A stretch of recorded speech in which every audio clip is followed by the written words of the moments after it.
Qozanda kişi Büyük Vatan Soğuшу ветераннарын топтаттылар. Фажиға Вишневский урамында болды. 22 яшьлек приора йөртүчесе тиешсез урыннан чыгып барган ике пенсионерны күрми кала. Тормозга басарга өлгерми. Тән җәрәхәтләреннән өлкәннәрнең берсе урында ук үлә. Икенчесен хастаханәгә озаталар. Тик табиблар аның гомерен саклап кала алмады. Шолуда ишек аллары бәйрәмнәре дәвам итә. Аның чираттагысы 51-нче мәхәлләдә узды. Быел бу комплекста республика һәм шәһәр бюджетларыннан бүленгән финанслар хисабына төзекләндерү эшләре алып барылды. Бәйрәмдә президент белән бергә иҗтимагый оешмасы вәкилләре балалар өчен төрле уеннар үткәрде. Очрашуда Наил Мәхдиев та катнашты. Шәһәрдәшләр башкарма комитеты җитәкчесенә үзләрен борчыган сорауларны бирде. Десант гаскәрләре оешуга 85 ел тула. Чаллыда әлеге уңайдан бәйрәм чаралары башланды инде. КамАЗ мәдәният сараенда тонылган төркем зәңгәр биретлар ансамбле чыгыш ясады. Шәһәребез десантчыларын башкарма комитет җитәкчесе котлады. Аларга бүләкләр тапшырды.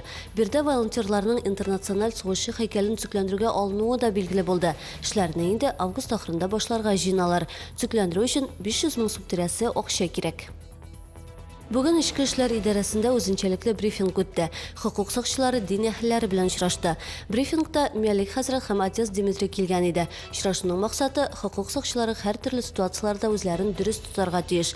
Бу дин мәсьәләләренә дә кагыла. Мондай очрашларның беренче генә үткәрелүе түгел. Әлегә кадәр полиция хезмәткәрләре өчен профессорлар дәрес биргән иде. Бу һәм башка хәбәрләр турында тулырак яңалыкларның кичке чыгарылышында ул 19 сәгать 10 минутта эфирга чыга.